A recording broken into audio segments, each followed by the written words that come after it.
Okay guys, welcome back sa ating video at meron tayong unboxing na naman ngayon, no? Ito. Karating lang po siya sa Shopee. Maalog na.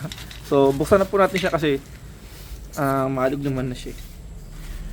Okay, again, thank you for watching po, no? So, ito po yung mga unboxing video natin na ating binibili sa Shopee. So, ano po ito, hindi po siya sponsor, no? So, ina-unbox lang po natin din siya para makita natin kung tama yung items na pinadala. Para din po ating proof na talagang kung may damage man o wala, or kung tama naman ang pinadala sa atin ng seller. Okay, so baliktad pala, no?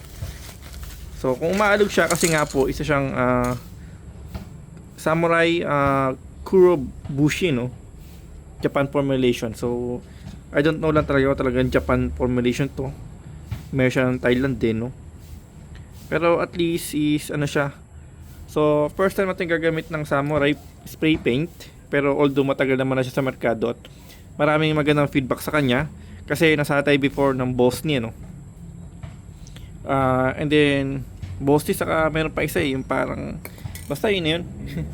So, syempre check natin siya kung saan siya manufacture. So, manufacture siya sa Malaysia pala guys. Malaysia, no? So, product siya ng Malaysia.